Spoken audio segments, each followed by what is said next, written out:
What are some issues with trends and why are they so difficult to utilize when the steps are so simple? Well, first of all, there are no clear rules or requirements for a trend. You can have people who tell you need to have 2 or 3 or 4 or 16 touches on a line of support and resistance before it's considered a trend line. But really, it's that third touch that gives you that profitable entry, because by the time you've got 5, people already recognize it, and that trend and your ability to profit from that trend gets diminished. There are no clear rules or requirements that everyone can agree on for identifying and using trends. 2, they're highly subjective. It's very rare for 2 analysts from 2 different schools to draw the same trend line.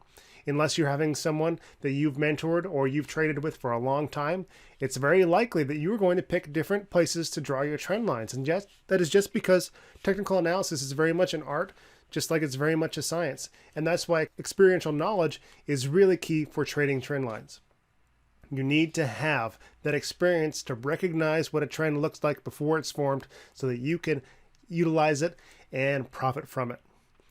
Because of all of these things, trends are not very easily programmed. You can't have an algorithm that's very effective in many cases, or at least my experience, I should say, that's really effective at identifying trend levels. The techniques that you hard code into algorithms or even into pattern recognition tools don't always work because there are no clear rules or requirements. Trends influence trends. There are counter trends. There are trends inside trends. There are trends against historical areas of support and resistance.